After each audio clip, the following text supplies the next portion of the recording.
Right, ఇక breaking news చూస్తున్నాం. Formula ఈ రేస్ కేసులో ఏసీబీ అధికారులు దూకుడు పెంచారు. ఈ కేసులో ఆరోపణలు ఎదుర్కొంటున్న మాజీ మంత్రి కేటీఆర్ కు హైకోర్టు షాక్ ఇవ్వడంతో హైదరాబాద్ మచిలీపట్నంలో తెలంగాణ ఏసీబీ అధికారులు సోదాలు చేపట్టారు. మాదాపూర్లోని గ్రీన్ కో ఎనర్జీ కంపెనీ, మచిలీపట్నంలోని ఏస్ డెవలపర్స్ కంపెనీల్లో అధికారుల బృందం తనిఖీలు చేస్తోంది. ఇక ఫార్ములా ఈ రేసులో గ్రీన్ కో ఎనర్జీ సంస్థ పార్ట్నర్ గా ఉండడంతో ఈ సోదాలు చేపట్టారు. పక్కా ఆధారాలు సేకరించి ఈ నెల 9న కేటీఆర్ ను విచారించనున్నారు ఏసీబీ అధికారులు. అటు అరెస్టు నుంచి రక్షణ లేదని హైకోర్టు చెప్పడంతో తదుపరి చర్యలకు రంగం సిద్ధం చేసుకుంటున్నారు మాజీ మంత్రి కేటీఆర్. ఏమి చేయాలనే దానిపై లీగల్ టీంతో కేటీఆర్ చర్చలు జరుపుతున్నారు. ఇక హైకోర్టు తీర్పును సవాలు చేస్తూ సుప్రీంకోర్టు వెళ్లాలని నిర్ణయించినట్లు తెలుస్తోంది. దీనిపై కాసేపట్లో నిర్ణయం తీసుకునే అవకాశాలున్నాయి.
రైట్ ఇక బ్రేకింగ్ న్యూస్ చూస్తున్నాం. ఫార్ములా ఈ రేస్ కేసులో ఏసీబీ అధికారులు దూకుడు పెంచారు. ఈ కేసులో ఆరోపణలు ఎదుర్కొంటున్న మాజీ మంత్రి కేటీఆర్ కు హైకోర్టు షాక్ ఇవ్వడంతో హైదరాబాద్ మచిలీపట్నంలో తెలంగాణ ఏసీబీ అధికారులు సోదాలు చేపట్టారు. మాదాపూర్లోని గ్రీన్ కో ఎనర్జీ కంపెనీ, మచిలీపట్నంలోని ఏస్ డెవలపర్స్ కంపెనీల్లో అధికారుల బృందం తనిఖీలు చేస్తోంది. ఇక ఫార్ములా ఈ రేసులో గ్రీన్ కో ఎనర్జీ సంస్థ పార్ట్నర్ గా ఉండడంతో ఈ సోదాలు చేపట్టారు. ఇక పక్క ఆధారాలు సేకరించి ఈ నెల 9న కేటీఆర్ ను విచారించనున్నారు ఏసీబీ అధికారులు. అటు అరెస్టు నుంచి రక్షణ లేదని హైకోర్టు చెప్పడంతో తదుపరి చర్యలకు రంగం సిద్ధం చేసుకుంటున్నారు మాజీ మంత్రి కేటీఆర్. ఏం చేయాలనే దానిపైన లీగల్ టీంతో కేటీఆర్ చర్చలు జరుపుతున్నారు. హైకోర్టు తీర్పును సవాల్ చేస్తూ సుప్రీంకోర్టుకు వెళ్లాలని నిర్ణయించినట్లు తెలుస్తోంది.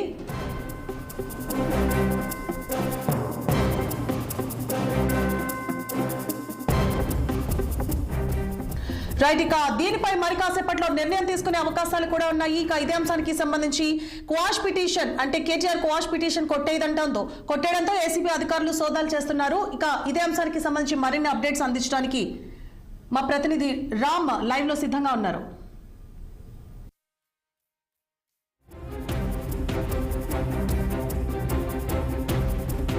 రైట్ ఇక ఇదే అంశానికి సంబంధించి మరిన్ని అప్డేట్స్ అందించడానికి మా సీనియర్ కరెస్పాండెంట్ శ్రీనివాస్ లైవ్ లో సిద్ధంగా ఉన్నారు. శ్రీనివాస్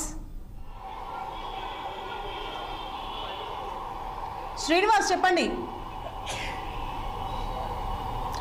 శ్రీనివాస్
రైట్ ఇక కేటీఆర్ మాజీ మంత్రి కేటీఆర్ కు హైకోర్టు షాక్ ఇచ్చింది. క్వాష్ పిటిషన్ కొట్టేయడంతో లీగల్ టీమ్ తో కేటీఆర్ చర్చించినట్లుగా తెలుస్తోంది. ఇదే అంశానికి సంబంధించి మరిన్ని అప్డేట్స్ మా సీనియర్ కరెస్పాండెంట్ శ్రీనివాస్ అందిస్తారు. శ్రీనివాస్, కేటీఆర్ హైకోర్టులో వేసినటువంటి క్వాష్ పిటిషన్ను హైకోర్టు కొట్టేసింది.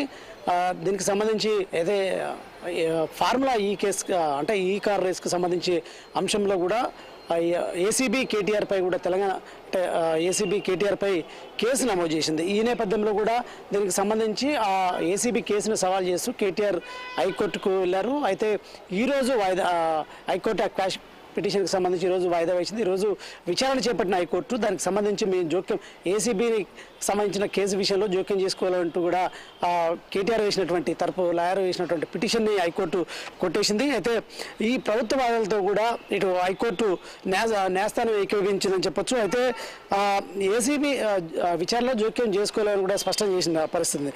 మొత్తానికి అంటే చట్ట ప్రకారం నడుచుకోవాలని కూడా ఏసీబీ సూచించింది. మరొక వైపు చట్టం అందరికీ ఒకటే విధంగా వర్తిస్తుందంటూ కూడా ఏసీబీ మొటికాయలు వేసినట్టు చెప్తుంది. ఈ నేపథ్యంలో కూడా కేటీఆర్ తన లీగల్ టీంతో కూడా ప్రత్యేకంగా సమావేశమయ్యారు. హైకోర్టు తీర్పు నేపథ్యంలో కూడా క్వాష్ పిటిషన్ కొట్టేసిన నేపథ్యంలో కూడా తన లీగల్ టీంతో కూడా సమావేశమయ్యారు. దీనికి సంబంధించి భవిష్యత్ అటు కార్యాచరణ ఏ విధంగా ముందుకెళ్లాలనే అంశం, ఈ కేసులో ముందుకెళ్లాలనే అంశంపై కూడా లీగల్ టీంతో సుదీర్ఘంగా మతాలు చెప్తున్నారు. అయితే తెలిసిన సమాచారం ప్రకారం అయితే సుప్రీంకోర్టుకు వెళ్ళే ఆలోచనలో కూడా కేటీఆర్ ఉన్నట్టు కూడా తెలుస్తుంది. ఈ క్రమంలో కూడా లీగల్ టీంతో సంప్రదింపులు చేస్తున్నట్టు కూడా తెలుస్తుంది. సో దీనికి సంబంధించి కూడా ఇప్పటికే అంటే నిన్న ఏసీబీ విచారణకు హాజరైనటువంటి కేటీఆర్ తనకు లీగల్ టీము తన వెంట ఉండాలని కూడా ఏసీబీ అధికారులు కోరడంతో కూడా వారు నిరాకరించారు. కేవలం ఒక్కడిమే సింగిల్గా విచారణకు రావాలని కూడా ఏసీబీ అధికారులు ఏదైతే లీగల్ టీంని అనుమతించకపోవడంతో కూడా కేటీఆర్ అక్కడ నుండి ఆ నోటీసులు తీసుకొని బయటకు వెళ్ళిన పరిస్థితి. ఈ క్రమంలో కూడా మరొకసారి నిన్న సాయంత్రం ఏసీబీ అధికారులు కేటీఆర్కి రేపు విచారణకు హాజరు కావాలంటూ కూడా నోటీసులు జారీ చేసిన పరిస్థితి. సో ఈ పరిస్థితుల్లో ఈ హైకోర్టు ఏదైతే క్వాష్ పిటిషన్ తిరస్కరించిన నేపథ్యంలో కూడా ఒక్కసారి రాజకీయ ప్రకంపనలు చోటు చేసుకుని చెప్పొచ్చు. ఎందుకంటే దాదాపు హైకోర్టు కూడా విచారించవచ్చని క్లీన్ చిట్ ఇచ్చిన నేపథ్యం, ప్రభుత్వానికి ఏసీబీకి క్లీన్ చిట్ ఇచ్చిన నేపథ్యంలో కూడా రేపు ఖచ్చితంగా కేటీఆర్ ఏదైతే ఏసీబీ విచారణకు హాజరు కావాల్సి ఉంటుంది. ఖచ్చితంగా రేపైతే కేటీఆర్ని విచారణ చేపట్టి కూడా అదుపులోకి తీసుకుని విచారించే అవకాశాలు అయితే ఉన్న నేపథ్యంలో కూడా ఇప్పటికే నందినగర్లో కేటీఆర్ నివాసానికి ఇటు బీఆర్ఎస్కి చెందిన మాజీ మంత్రుడు హరీష్ రావు కావచ్చు, అదేవిధంగా కవిత, వేముల ప్రశాంత్ రెడ్డి, ఇతర సీనియర్ నేతలందరూ కూడా ఇప్పటికే నందినగర్ కేటీఆర్ నివాసంలోని ప్రత్యేకంగా సమావేశమయ్యారు. ఇప్పటికే అందరూ సీనియర్లు అక్కడికి చేరుకున్నారు. ఏ విధంగా ముందుకెళ్లాలనే అంశాలపై కూడా చర్చిస్తున్న పరిస్థితి కనిపిస్తుంది. ఇప్పటికే ఫార్ములా ఈ కార్ రేస్కు సంబంధించి కూడా బీఆర్ఎస్ ప్రభుత్వంలోని ఈ రేస్కు జరిగింది. దీనికి సంబంధించి కేటీఆర్ అప్పుడు మున్సిపల్ శాఖ మంత్రిగా ఉన్న నేపథ్యంలో కూడా 55 కోట్లు ఏదైతే క్యాబినెట్ ఆమోదం లేకుండా, మంత్రిమండలి ఆమోదం లేకుండా 55 కోట్లు విదేశాలకు డబ్బు తరలించారంటూ కూడా ఇప్పటికే దీనిపై కూడా తెలంగాణ కాంగ్రెస్ ప్రభుత్వం ఇప్పటికే ఆయనపై అభియోగాలు మోగుతూ పాటు కేసు నమోదు చేసిన పరిస్థితి. ఈ క్రమంలో విచారించాలని కూడా ఆయనకు నోటీసులు జారీ చేసిన క్రమంలో కూడా ఆయన హైకోర్టుకు క్వాష్ పిటిషన్ అంటే సవాల్ చేస్తూ క్వాష్ పిటిషన్ వేసిన పరిస్థితి. కానీ హైకోర్టు కొట్టేయడంతో కూడా ఖచ్చితంగా ఏసీబీ కేటీఆర్ని మాత్రం ఖచ్చితంగా విచారించే అవకాశం ఉంది. ఈ నేపథ్యంలో కూడా రేపు కేటీఆర్ విచారణకు హాజరు కావాల్సి ఉంది. మరి కేటీఆర్ విచారణకు హాజరు అవుతాడా లేదా అనేది చూడాలి. మరి సుప్రీంకోర్టుకు వెళ్ళే ఆలోచనలో నేపథ్యంలో కూడా ఖచ్చితంగా కేటీఆర్ అయితే రేపు విచారణ కావాలని కూడా నోటీసులు జారీ చేసిన నేపథ్యంలో కూడా మరి ఏ విధంగా ముందుకెళ్తాడు, కేటీఆర్ విచారణకు హాజరవుతాడా లేదంటే కేటీఆర్ని పోలీసులు ఏసీబీ అధికారులు అదుపులోకి తీసుకొని విచారిస్తారనేది మాత్రం చూడాల్సిన పరిస్థితి. శ్రీనివాస్, అయితే ఈడీ విచారణకు కూడా కేటీఆర్ హాజరు కావాల్సి ఉంది. సుప్రీంకోర్టులో క్వాష్ పిటిషన్ దాఖలు చేస్తే ఏ అంశాలు ప్రస్తావించే అవకాశాలు ఉంటాయి? సుప్రీంకోర్టులో అంటే లీగల్ టీం ఏమని చెప్తోంది? సుప్రీంకోర్టులో క్వాష్ పిటిషన్ తీసుకునే అవకాశాలు ఉంటాయా లేవా? అయితే దీనికి సంబంధించి ఏసీబీ ఫార్ములా ఈ కార్ రేస్కి సంబంధించి కూడా ఏసీబీ నమోదు చేసినటువంటి కేసుకు సంబంధించి కూడా ఈడీ రంగంలోకి దిగింది. ఈడీ కూడా ఈ ఫార్ములా ఈ కార్ రేస్కి సంబంధించి కూడా ఇప్పటికే అంటే A1గా కేటీఆర్ ఉన్నారు, అదేవిధంగా A2గా సీనియర్ ఐఏఎస్ అధికారి అరవింద్ కుమార్, A3గా ఉన్నటువంటి BLN Reddy chief engineer.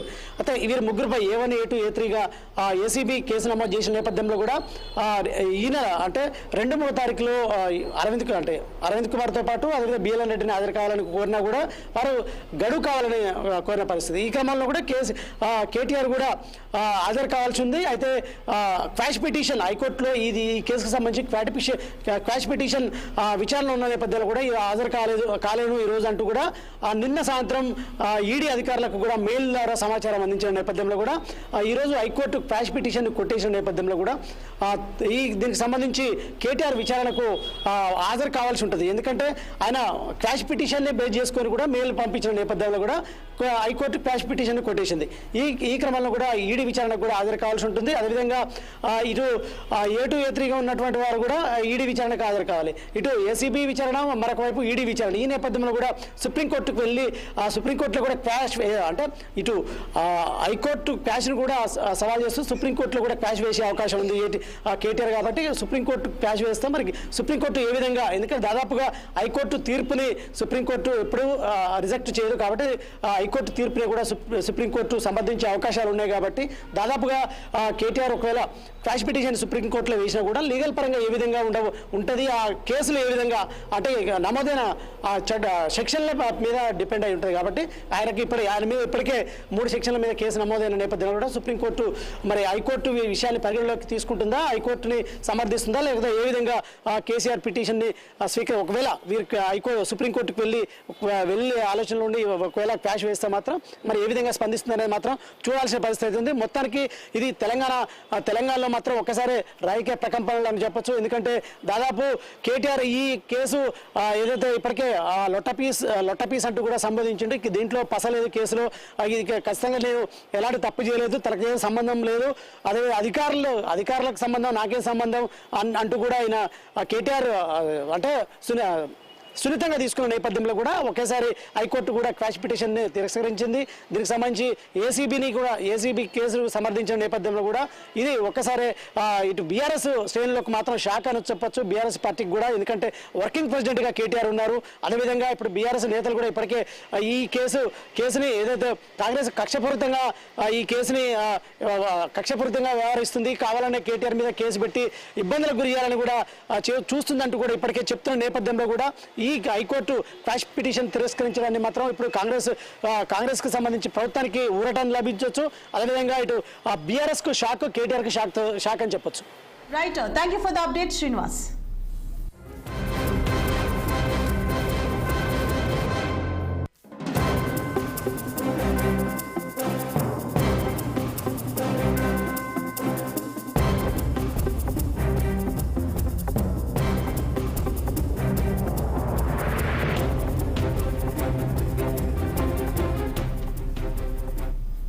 Right, ఇక ఫార్ములా ఈ రేస్ కేసులో ఏసీబీ అధికారులు దూకుడు పెంచారు. ఈ కేసులో ఆరోపణలు ఎదుర్కొంటున్న మాజీ మంత్రి కేటీఆర్ కు హైకోర్టు షాక్ ఇవ్వడంతో హైదరాబాద్ మచిలీపట్నంలో తెలంగాణ ఏసీబీ అధికారులు సోదాలు చేపట్టారు.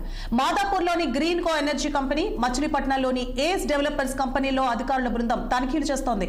ఫార్ములా ఈ రేసులో గ్రీన్ కో ఎనర్జీ సంస్థ పార్ట్నర్ గా ఉండడంతో ఈ సోదాలు చేపట్టారు.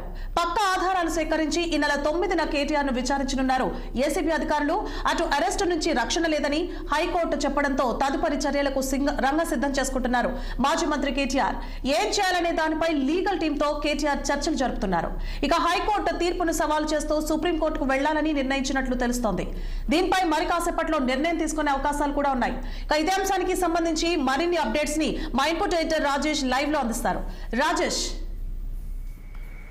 సువర్ణ, ఏదైతే హైకోర్టులో వచ్చిన తీర్పు నేపథ్యంలోని ఇప్పుడు బీఆర్ఎస్ శ్రేణుల్లో కాస్త ఉత్కంఠ నెలకొందని కూడా చెప్పుకోవచ్చు. ఏదైతే మనం అనుకున్నామో అంటే ఖచ్చితంగా ఈ క్రాష్ పిటిషన్ సంబంధించి కేటీఆర్కి అనుకూలంగా వస్తుందని చెప్పేసి బీఆర్ఎస్ నేతలు అనుకున్నప్పుడు కూడా ఇటు ఏసీబీ మాత్రం చెప్తూ ఉంది, ఖచ్చితంగా పూర్తి ఆధారాలతోటి మేము కేటీఆర్ పైన కేసు నమోదు చేశాం కాబట్టి దీనిపైన ఖచ్చితంగా మాకు పాజిటివ్ వస్తుంది అనుకున్నప్పటికీ ఈ రోజు మనం చూసాం మొత్తానికి కేటీఆర్కి ఒక బిగ్ షాక్ అని కూడా చెప్పుకోవచ్చు. సో ఎప్పుడైతే హైకోర్టులో ఈ తీర్పు వచ్చిందో కేటీఆర్కి ఈ క్రాష్ పిటిషన్ కొట్టేస్తారో వెంటనే ఏసీబీ కొంచెం దూకుడు పెంచింది కూడా చెప్పుకోవచ్చు. ఎందుకంటే ఏదైతే గ్రీన్కో అనుబంధ కంపెనీలు ఏవైతున్నాయో ఈ కంపెనీల పైన కొద్దిసేపటితో ఏసీబీ రైట్స్ జరుగుతున్నాయి. ఎందుకంటే బీఆర్ఎస్ అధికారంలో ఉన్నప్పుడు దాదాపు 41 కోట్ల గ్రీన్కో ద్వారా ఈ యొక్క అమౌంట్ అన్ని కూడా ప్రతి ఇయర్ కూడా 1 కోటి రూపాయల చొప్పున బీఆర్ఎస్ పార్టీకి ఫండ్గా వెళ్ళింది, బాండ్ల రూపకంగా వెళ్ళిన నేపథ్యంలో దీనిపైన పూర్తిగా ఏసీబీ ఈ రోజు తనిఖీలు చేస్తుంది. సో మొత్తానికి ఈ యొక్క కేసుకు సంబంధించి మనం చూస్తే ఏదైతే ఫార్ములా కేసుకు సంబంధించి ఖచ్చితంగా కేటీఆర్ అరెస్ట్ అయ్యే అవకాశాలు స్పష్టంగా కనపడుతున్నట్లు కూడా తెలుస్తుంది. ఎందుకంటే ఇప్పటికే కేటీఆర్ కు నిన్న ఒక నోటీసులు ఇచ్చారు. కేటీఆర్ నిన్న విచారణకు వచ్చిన తర్వాత జరిగిన పరిణామాలు మనం చూసాం. కేటీఆర్ న్యాయవాదులతో నేను విచారణకు వస్తానని చెప్పినప్పటికీ అక్కడ ఏసీబీ అధికారులు అనుమతించకపోవడంతో వెనుదిరిగి వెళ్ళిపోయాడు. సో మళ్ళీ ఏసీబీ అధికారులు నోటీసులు జారీ చేశారు, ఏమండి 9వ తేదీ రోజు మీరు మళ్ళీ విచారణకు రావాలని. సో ఈ రోజు వచ్చిన తీర్పు నేపథ్యంలో ఈ రోజు ఏసీబీ మరొకసారి నోటీసులు ఇచ్చే అవకాశం కనపడుతుంది ఖచ్చితంగా ఈ రోజే. ఎందుకంటే ఈ తీర్పు తర్వాత ఏసీబీ అధికారులు ఏ రకంగా స్పీడ్ పెంచారో మనం చూస్తున్నాం. ఈ అనుబంధ సంఘాల గ్రీన్కో అనుబంధ సంఘాలు అన్నింటిలో కూడా ఏపీలో కూడా ఏసీబీ సోదాలు నిర్వహిస్తున్న తనిఖీలు చేస్తున్న నేపథ్యంలో ఖచ్చితంగా ఈ రోజు కేటీఆర్ ను కూడా మళ్ళీ విచారించే అవకాశం, కేటీఆర్ ను విచారణ కాదు అరెస్ట్ చేసే అవకాశం కూడా కనపడుతుంది. ఎందుకంటే ఈ రోజు వచ్చిన కోర్టుల తీర్పు, ఇది కోర్టులో ఆయన ఇచ్చిన పిటిషన్ క్యాష్ పిటిషన్, నన్ను కావాలనే కేవలము ఒక రాజకీయ ఉద్దేశంతో కక్షపూరితంగా తనపైన కేసు పెట్టారు అని చెప్పేసి ఏదైతే కేటీఆర్ చేసిన క్యాష్ పిటిషన్ అయితే దీన్ని ఈ రోజు వాదన వినిపించిన తర్వాత ఇదంతా కూడా పూర్తి ఆధారాలతోటి ఏసీబీ పూర్తి ఆధారాలతోటే కేటీఆర్ పైన కేసు నమోదు చేసినట్లు కూడా ఈరోజు కోర్టులో చెప్పారు. అదేవిధంగా ముఖ్యంగా గవర్నర్ అనుమతి కూడా ఇచ్చారు కేటీఆర్ కేసుకు నమోదు సంబంధించి. సో మొత్తానికి ఏదైనప్పటికీ ఈరోజు కేటీఆర్ అరెస్టు దాదాపు ఖాయం ఉండే అవకాశం అయితే కనపడుతుంది. ముఖ్యంగా ఇప్పటికే కేటీఆర్ మనం చూస్తున్నాము ఈ యొక్క కోర్టు తీర్పు తర్వాత ఇటు బీఆర్ఎస్ పార్టీకి చెందిన మాజీ మంత్రులు హరీష్ రావు కావచ్చు, అదేవిధంగా కంగుల కమలాకర్ కావచ్చు, ఇలా అందరు మాజీ మంత్రులు అందరూ కూడా కేటీఆర్ నివాసానికి చేరుకున్నారు. నెక్స్ట్ ఏం చేయాలి ఏంటి అనే దానిపైన కూడా ప్రస్తుతం కేటీఆర్ కూడా న్యాయ నిపుణులతో ఆయన బృందంతో చర్చలు జరుపుతున్నట్టు తెలుస్తుంది. సుప్రీంకోర్టుకు వెళ్ళే ఆలోచనలో ఉన్నట్లు తెలుస్తుంది. కానీ సుప్రీంకోర్టుకు వెళ్లేంత అవకాశం కూడా ఈరోజు ఏసీబీ ఇస్తుందో లేదో చూడాల్సి ఉంటుంది. ఎందుకంటే ఒక ముద్దాయి అతనిపైన కేసు నమోదు చేసిన తర్వాత ప్రెస్ మీట్ పెట్టి మీడియా సమావేశాలు ఏర్పాటు చేసి మాట్లాడకూడదు, ఎందుకంటే అతనిపైన కేసు నమోదు నాయని. సో ఇవన్నీ ఎవిడెన్స్ కూడా కోర్టుకు చూపించారు. అంటే ఈ రకంగా మాట్లాడారు, నాకు ఎలాంటి ఎవిడెన్స్ లేవైనా 2 రకాలుగా మాట్లాడారు కేటీఆర్ ఫస్ట్ లో మాట్లాడింది ఏంటంటే ఈ ఫార్ములా ఈ రేసుకు సంబంధించి ఇదంతా కూడా నేనే స్వయంగా నేనే చెప్పాను, అధికారులు ట్రాన్స్ఫర్ చేశారని ఒకసారి చెప్పారు, మరొక స్టేట్మెంట్ లేదు ఇది అధికారులు చెప్పారు నాకు సో ఇలాంటి కాంట్రవల్ స్టేట్మెంట్ ఇవ్వడంతో కూడా ఈరోజు హైకోర్టు సీరియస్గా తీసుకుంది. ఖచ్చితంగా గోయెడ్ అని చెప్పేసి కూడా ఏసీబీకి చెప్పిన నేపథ్యంలోనే ఈరోజు మొత్తానికైతే ఏసీబీ అయితే కాసేపట్లో వెళ్ళే అవకాశం కనబడుతుంది, కేటీఆర్ నివాసానికి వెళ్ళే అవకాశం కనబడుతుంది. నోటీసులు ఇస్తారా ఏందో చూడాల్సి ఉంటుంది, ఎందుకంటే ఈడీ విచారణ కూడా ఈరోజు ఉన్నప్పటికీ కూడా సో ఈడీకి నేను ఈ కోర్టు కేసు తర్వాత వస్తాను, టైం కావాలని చెప్పేసి అడిగిన నేపథ్యంలో మొత్తానికి ఇప్పుడు ఏం జరగబోతుంది ఏందో చూడాల్సి ఉంటుంది. కొద్దిసేపటికి ఇప్పుడు ఈ మీడియా సమావేశంలో కూడా మాజీ మంత్రి హరీష్ రావు మాట్లాడుతున్నారు.